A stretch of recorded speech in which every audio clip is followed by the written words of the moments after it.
Dream appliances ഇനി EMI സ്വന്തമാക്കാം. Zero down payment, zero interest. Royal ബസാറിൽ ഇനി EMI കൂടുതൽ ഈസി, ഷോപ്പിംഗ് കൂടുതൽ happy. Easy EMI, pay later, enjoy today.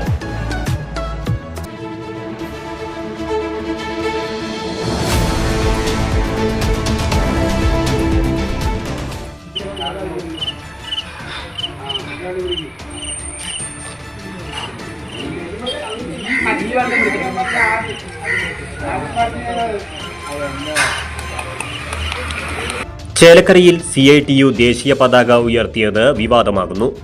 സ്വാതന്ത്ര്യദിനാഘോഷങ്ങൾക്കിടെ ചേലക്കരയിൽ ദേശീയ പതാകയോട് അനാദരവ് കാട്ടിയതായി പരാതി. ചേലക്കര പുലാക്കോട്ട് CITU യൂണിറ്റിന്റെ നേതൃത്വത്തിൽ ദേശീയ പതാക തലകീഴായി ഉയർത്തിയതാണ് വിവാദത്തിന് ഇടയാക്കിയിരിക്കുന്നത്. പതാക തലകീഴായി ഉയർത്തിയതിന്റെ ദൃശ്യങ്ങൾ സമൂഹ മാധ്യമങ്ങളിൽ വ്യാപകമായി പ്രചരിക്കുന്നുണ്ട്. സംഭവത്തിൽ വലിയ രീതിയിലുള്ള അമർഷവും പ്രതിഷേധവുമാണ് പ്രദേശവാസികളിൽ നിന്നും വിവിധ കോണുകളിൽ നിന്നും ഉയരുന്നത്. News desk CCV.